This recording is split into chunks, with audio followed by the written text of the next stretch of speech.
집합건물 해결사 멘토 전은진입니다. 여러분들 반갑습니다. 자, 2022년 12월 15일 판례 공보를 살펴보도록 하겠습니다. 전체 흐름을 한번 살펴보고 좀 며칠간에 거쳐서 여러분들하고 같이 한번 보도록 하죠. 자, 민사사건 이렇게 나와 있습니다. 첫 번째 같은 경우는 지금 근로기준법 관련된 부분입니다. 두 번째가 같은 경우도 근로기준법과 관련된 내용이죠. 세 번째는 부당이득금과 관련된 내용이고, 네 번째는 소유권 이전 등기 부분입니다. 다섯 번째도 지금 신주 발행 무효 확인인데 민사 중에서도 상법과 관련된 내용으로 이렇게 나와져 있네요. 여섯 번째는 손해배상이 되겠습니다. 그리고 여기에 있는 민사집행법도 같이 들어가 있습니다. 일곱 번째도 그 소유권 이전 등기에 관련되어 있고, 이 부분도 부동산 등기법과 관련된 내용도 한번 별도로, 또는 요 상법에 있는 그 상업등기법 이런 부분하고도 같이 한번 연관되어 있으니까 살펴보도록 하죠. 사회행위 취소 부분도 이렇게 또 나와 있네요. 그 다음 구상금, 보험금 청구에 대해서 나와져 있습니다. 자, 이렇게 민사 부분은 지금 끝나고요. 이제 일반 행정 나와져 있고, 조세, 형사사건, 자, 요렇게 마무리되어 있는데, 자, 이번에는 집합건물법과 관련된 구체적인 부분은 나와 있지는 않습니다. 그렇죠? 자, 이럴 때는 제가 그냥 넘어가기보다 우리가 한번 집합건물법과 관련된 내용들도 연관을 좀 시켜서 제가 한번 오늘은 말씀을 좀 드릴까 합니다. 다음에도 천천히 한번 보도록 하겠습니다. 혹시라도 우리 여러분들께서 좀 더 있죠. 살펴보고자 하면 대법원 사이트에 들어가셔가지고 판결에 그 대법원 판례가 나와 있으니까 꼭 한번 살펴보시기 바랍니다. 자, 오늘 여러분들 여기 보니까 근로기준법에 맞춰서 있죠. 지금 여기 보면 원고용주가 원고용주가 근로자로 하여금 제3자를 위한 업무를 수행하도록 하는 경우 파견 근로자 보호 등에 관한 법률의 적용을 받는 근로자 파견에 해당하는지 판단하는 기준, 이렇게 되어져 있죠. 자, 그러면서 여기 보시면 다섯 번째가 보면 사용사업주의, 자, 요런 부분도 나와 있습니다. 사용사업주가 나와 있고요. 그 다음에 여기 파견 근로자가 나와 있고, 그리고 파견하는 요 사업주 있죠. 요 삼각관계에 대해서 여기 나와 있는데, 우리 집합건물과 관련되어 있는 부분은 우리가 세 가지를 좀 봐야 되는 거죠. 그래서 오늘은 요 내용은 있죠. 여러분들하고 한번 좀 생략하도록 하고요. 다만 여기서 여러분들 한 가지는 좀 봐야 되겠네요.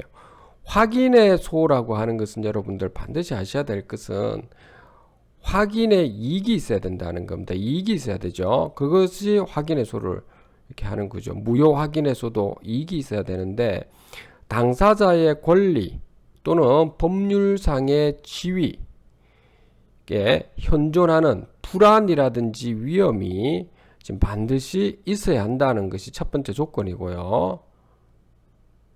이를 제거하는데 확인 판결을 받는 것이 가장 유효 적절한 수단이다라고 하는 겁니다. 그러니까 그 외 수단이 있으면은 그 확인의 손은 할 수는 없다라고 하는 것입니다.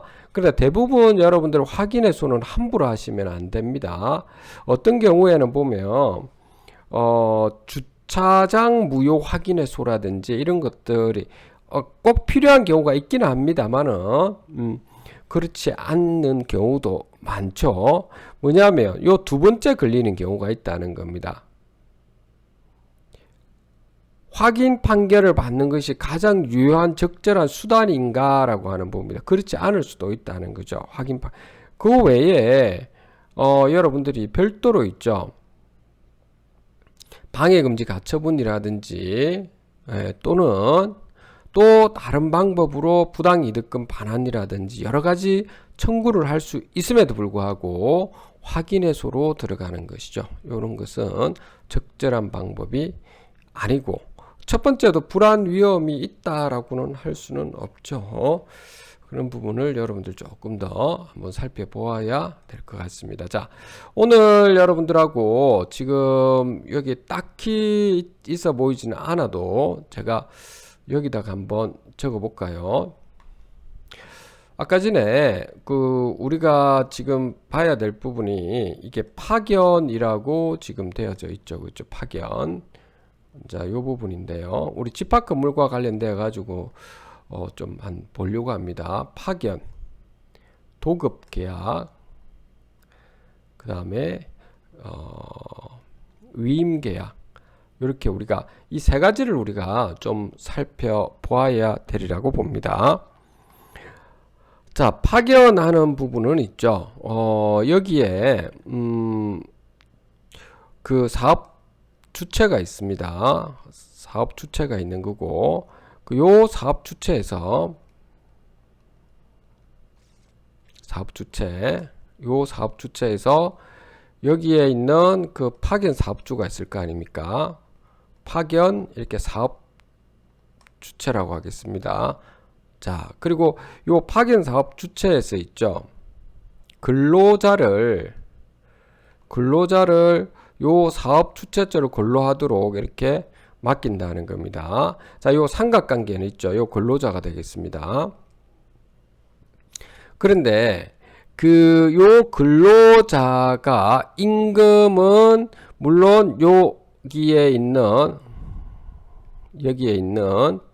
임금은 요렇게 돌아가는 거겠죠. 사업 주체에서 요 파견 사업 주체 쪽으로 주고 요 근로자한테 주죠. 이렇게 주는 구조거든요. 그럼 근로자한테 결국에는 여기도 뭐 자기들 수수료를 가져가기 때문에 근로자한테는 조금 더 이제 금액이 좀 줄어들겠죠. 그렇죠?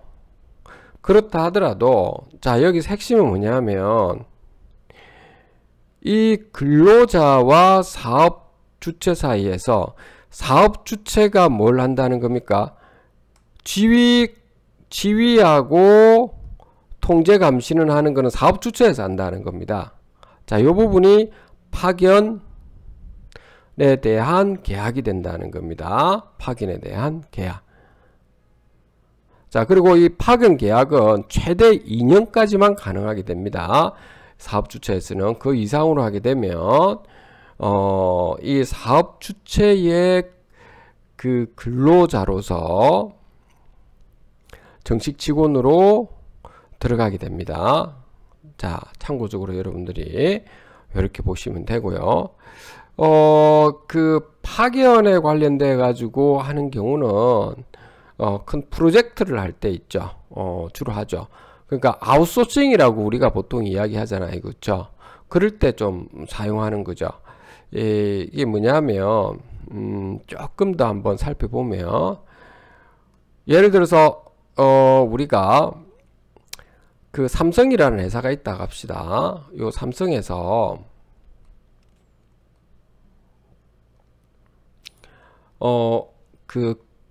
새로운 메모리 반도체를 하나 만든다고 합시다. 예, 메모리.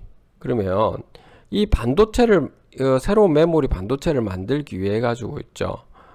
여기에는 각 공정별로 이렇게 여러 가지가 있을 거 아닙니까? 여러 가지를 이럴 때 여러 가지가 있게 되는데 이 공정 과정에서 있죠. 필요한 그 설비들을 세팅하고 뭐 이런 것들이 있을 거 아닙니까? 그러면 요 A라는 공정, B라는 공정, C라는 공정, D라는 공정 이렇게 있을 텐데 A라는 요 공정만 아웃소싱 한다는 거죠. 아웃소싱을. 그러니까 파견업 사업주한테 맡겨서 그러면 실제 그 근로자는 요 삼성에 있는 요 공장에 와서 일은 하는 거죠. 일은 하게 되고 그렇게 이 아웃소싱을 마치고 나면 이 일 끝나는 거죠. 이제 요런 과정입니다. 그러니까 삼성에서 보면은 전체 이 새로운 메모리를 만들고자 하는 이러한 지금 프로젝트에서 꼭 필요한 부분이 들어가는 것들 있죠.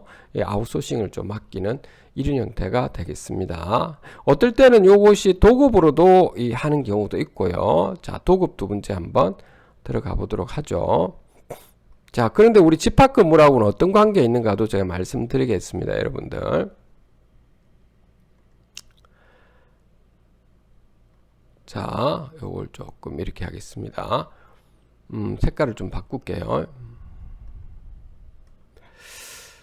자, 이게 도급이라고 하는 거는 여러분들 그 일의 완성이 어떤 일의 완성이 주목적입니다. 일의 완성. 그래서 도급인이 어떤 특정 업체한테 야, 어떤 것을 일을 완성해 이래 하는 겁니다.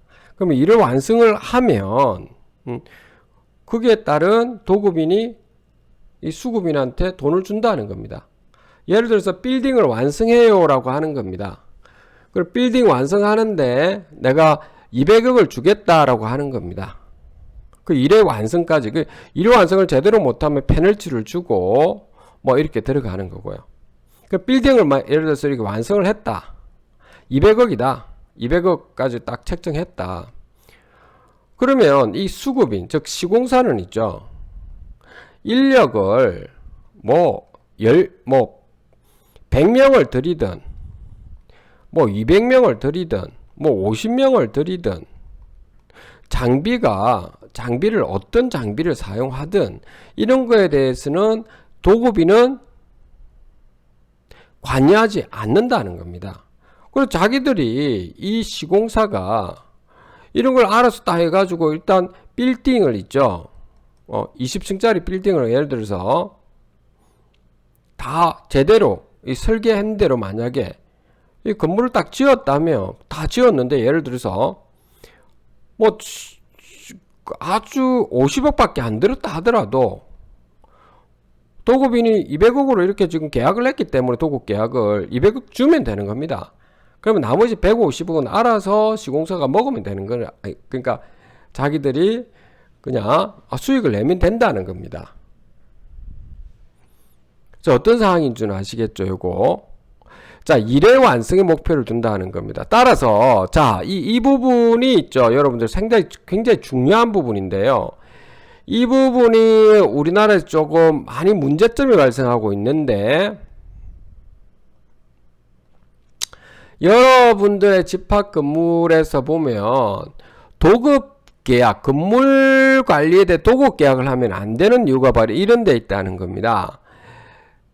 여러분들 지금 현재 도급 계약을 했다라고 하는 거는 결국에 거기도 이 건물 관리에 대해서 관리가 참 이게 도급 계약됐다는 것 자체도 조금 좀 일의 완성하고는 관련이 없는 건데, 그렇죠? 항상 수시로 뭐가 사건이 터지고 뭐 전기료도 납부해야 되고 뭐 수시로 수리도 해야 되는데 어떻게 일의 완성이 어떻게 일어나겠습니까? 여러분들 이게 몸이 있잖아요. 몸이 뭐 가끔 가다가 아파기도 하고 감기도 걸리고 이렇지 않나요? 그게 막 한번 여러분들 수술 한번 해서 딱 나았다고 하면 평생 그러면 건강은 뭐 별 문제 없는 건가? 그런 게 아니잖아요.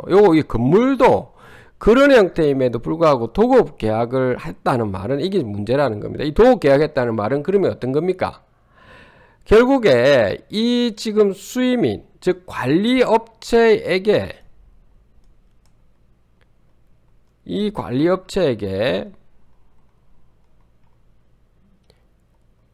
뭘 해줬다는 거죠. 그쵸? 그 예를 들어서 관리업체한테 도급 계약해가지고 수수료를 갖다가 예를 들어서 뭐 수수료도 줬을 거고 이렇게 했을 거 아닙니까? 그러면 요 매달 이렇게 지금 관리를 했다. 뭐 1년 계약했, 뭐 2년 계약을 했다 합시다. 2년 계약 동안 건물 관리 보존 했다면 여러분들 그래가 뭐 인건비하고 쭉쭉쭉 책정해가 예를 들어서 뭐 5천만 원이다.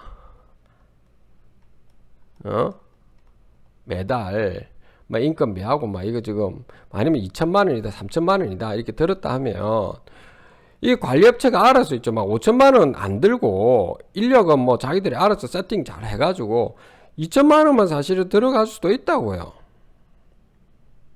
뭐 인력을 최대한 축소해가지고 그럼 3천만 원 자기가 알아서 가져가더라도 된다라고 하는 겁니다. 이게 우리가 관리해서는 안 된다는 겁니다. 여러분들이 그러니까 이걸 잘 모르고 하다 보니까 도급 계약인지 위임 계약인지 모르다 보니까 어떤 데는 도급 계약을 해놨더라고 이게. 이런 부분은 여러분들이 아니다라고 하는 거죠. 일의 완성에 초점을 두는 거죠. 그럼 어떻게 됩니까 이거 여러분들?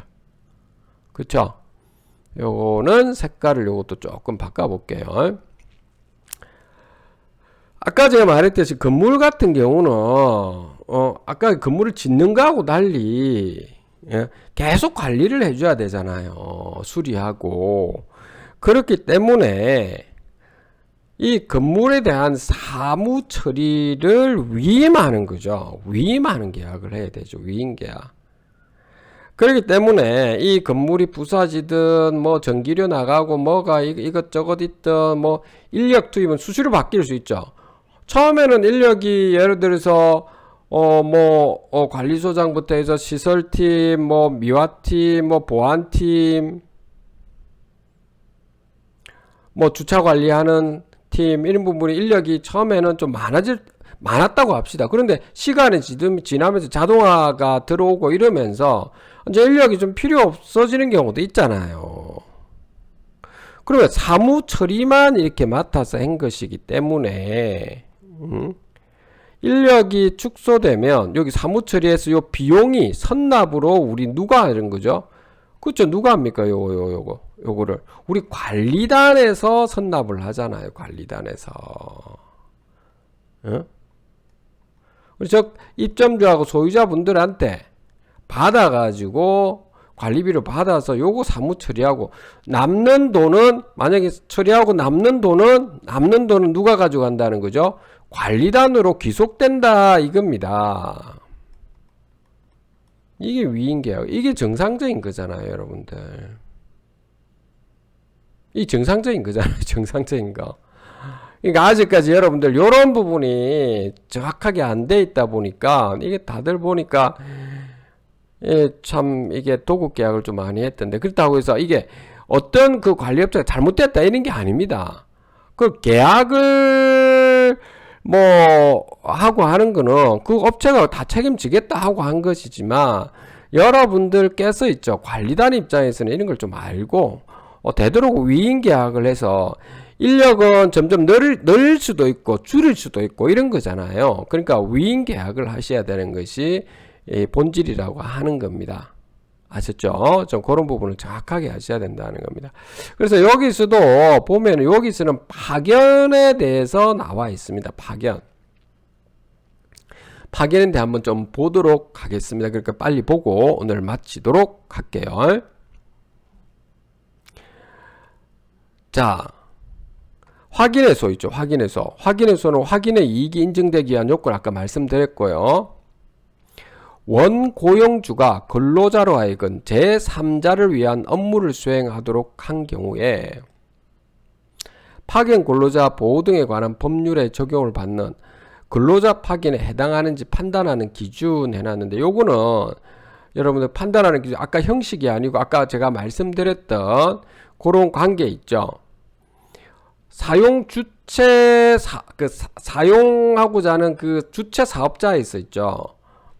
지휘 지시를 하고 있느냐 라고 하는 겁니다. 그러면은 파견 근로자다 이렇게 할 수 있다는 겁니다. 그 내용이 중요하지 형식이 중요하지 않다 이 말씀입니다.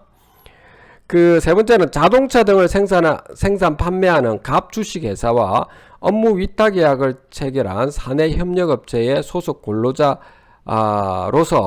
갑 회사의 공장에서 업무를 수행한 을 등이 갑 회사를 상대로 근로자 지위 확인 등을 구한 사안에서 재반 사정에 비추어 갑 회사와 을 사이에 근로자 파견 관계에 있었다고 판단한 사례. 그러니까 이게 파견 근로자인지 아닌지 아까 제가 말씀드렸던 그런 관계입니다.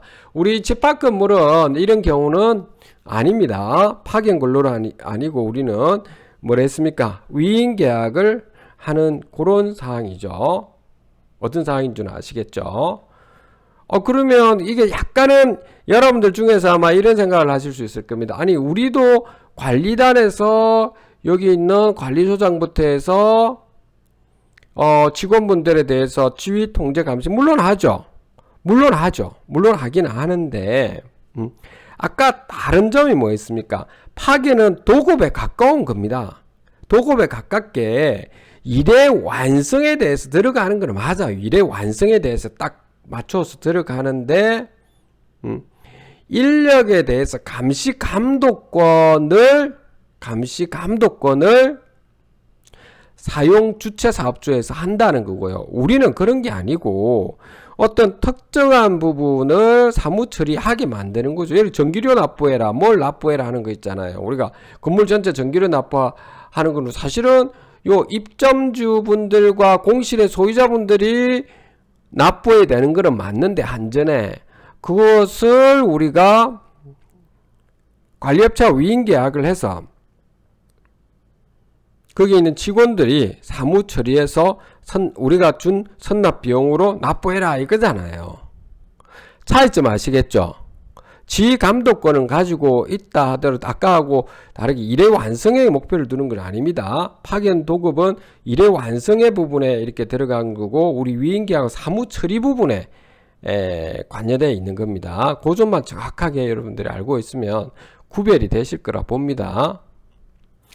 네 번째로는 파견 근로자 보호 등에 관한 법률에 따라서 사용사업주와 파견 근로자 사이에 직접 고용관계의 성립이 간주된 후에 파견 근로자가 파견 사업주에 대한 관계에서 사직하거나 해고를 당한 경우에 사용사업주와 파견 근로자 사이에 직접 고용 관주와 관련된 법률 관계에 영향을 미치는지 여부, 영향을 안 미치죠. 이거는 왜 그러냐면 이게 삼각관계 아까 말씀드렸잖아요. 이게 사용사업주가 있고 사용하고자 하는 이 사업주가 있을 거고 그리고 이거 파견 사업주가 있을 거고 여기에 근로자가 계실 텐데 근로자는 어쨌든 여기에 앉아 지시 지휘를 받아가는 거 돈만 이쪽으로 줘서 이쪽으로 가는 거 돼 있잖아요. 그러면 실질적으로 돈이 여기로 간다는 것 뿐이 여기로 가서 이렇게 되는 것 뿐이지 실제 지휘 지시 감독권을 여기 다 가지고 있기 때문에 일의 완성에 초점을 둔다 했습니다. 그 점하고 자꾸 이 위임계하고 차이점 이걸 좀 아셔야 되는 겁니다. 그렇기 때문에 이런 상황이기 때문에 우리가 지금 봐야 될 부분은 뭐냐면 여기처럼 있죠. 결국에 이 근로자가 이게 사용자에게 있죠. 사용 주체 사업주에게 내가 그만두겠습니다. 일 못하겠어요. 이렇게 해야 되는 거지. 여기 일 못하겠어요. 한다고 해서 요 근로계약관계가 있죠. 지금 없어졌다. 이렇게는 볼 수 없는 겁니다. 그렇잖아요. 여러분 돈을 좀 수수료를 주고 이렇게 한 뿐이니까 그럼 수수료 이쪽은 별도로 주고 이쪽에 돈을 줘도 되니까요. 자, 요 관계다 하는 겁니다. 좀 복잡하게 보이죠? 잘 보시면은 여기 또 재미는 있는데 한번 봅시다. 마지막 한번 봅시다. 사용사업주의 단체 협약 등에서 정한 정년이 지나기 전에 사용사업주의 사업장에서 근무하던 파견 근로자가 사용사업주에게 직접 고용된 것으로 간주되었다거나 사용사업주에게 직접 고용 의무가 발생했다고 주장하는 경우에 고용간주 효과 및 또는 직접 고용 의무를 발생하였더라도 그 정년이 경과함으로써 고용간주 효과 또는 직접 고용 의무가 소멸하는지 여부. 그렇죠. 그러니까 아까 내 2년이라고 했잖아요. 2년인데 2년을 넘게 했다 하더라도 딱 2년을 거칠 때 정년이 지났다라고 한다면 그러면은 정년이 경과했다라고 한다면 그럴 때는 직접 고용 의무는 없다 이 말인 거죠. 이것도 맞는 거잖아요. 그 부분에 대해서 들어오는 겁니다. 자, 오늘은 여러분들과 함께 좀 길게 들어갔는데 여기까지 하도록 하고요. 다음 시간에 제가 시간이 되면 요것도 똑같은 거네요. 확인이니까 요거는 생략하고 바로 요 세 번째부터 있죠. 요거 좀 보도록 하겠습니다. 오늘 여기까지 하도록 하겠습니다. 집합근무를 해결사 멘토 전원진이었습니다. 감사합니다.